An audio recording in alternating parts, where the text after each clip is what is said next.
chào, chúng tôi nội thất ô tô Thuận Ý. Hôm nay có chiếc Hyundai Tucson đến kiểm tra phim cách nhiệt toàn xe.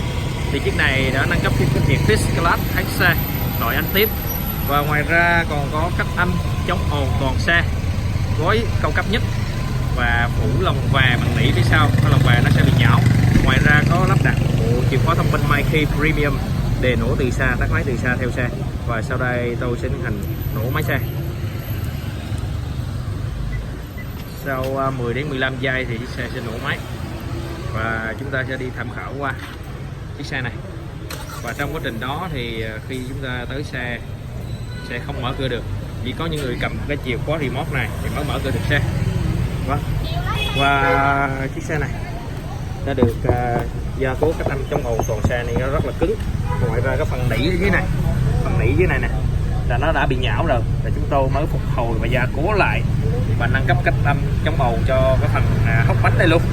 Chiếc xe này làm cách âm chống ồn rất là kỹ. Vâng, và chúng tôi sẽ tiến hành bước lên xe. Và bây giờ chúng ta không mở cửa được này, mà khi có chìa khóa là chúng ta sẽ mở được.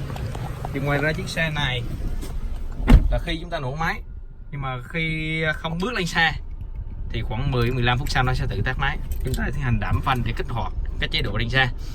Và xe này có lắp một cái loa trép DB 2.5 FR giả lập giọng ca người nghệ sĩ và một cái loa sub DB của Mỹ. Mời quý vị và các bạn nghe thử bài hát.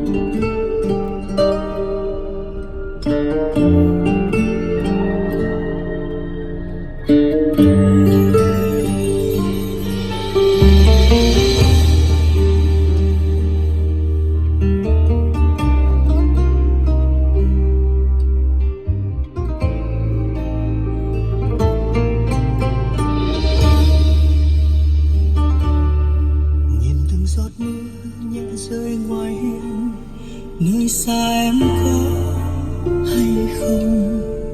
Chân trời kia mờ trong màn sương, chờ đợi em sẽ quay về.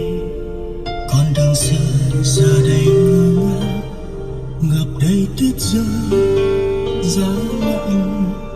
Tìm về đâu ngày xưa loay hoay trong nỗi bơ vơ. Một lần thôi thời gian trở lại, mình sẽ không chia lối đi. Đôi bàn tay xin đan vào nhau. Và chúng tôi sẽ tiến hành tắt máy và bước ra xa chiếc xe này. Chiếc xe này có làm rất là nhiều cái hạng mục. Ở đây chúng tôi có nâng cấp cái đèn. Cái đèn của nó thì công nghệ cũ halogen, và chúng tôi có nâng cấp lên full xenon rồi. Và sau đây chúng tôi sẽ tiến hành test cái bây giờ chúng tôi sẽ tiến hành lóc cửa này, và sau đó sẽ tiến hành để chìa khóa ở đây. Vâng, một chiếc xe khác, và chúng tôi tiến hành mở cửa mà không cần dùng đến chìa khóa. Vâng, bàn và thao tác bấm thôi. Đây, chúng ta không mở được cửa này, chìa khóa này để kia, và tôi tiến hành kích hoạt.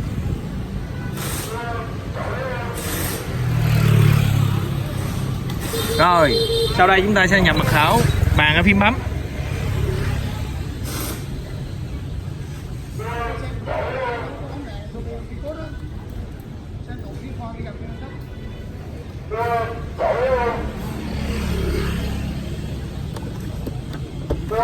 Đó, chúng ta có thể mở cửa mà không dùng chìa khóa. Cảm ơn quý vị và các bạn đã xem cái video này. Sơ lược về một chiếc xe cách âm chống ồn, bỏ một bộ MyKey Premium giảm thêm cách nhiệt toàn xe First Class loại siêu cấp, nâng cấp đèn,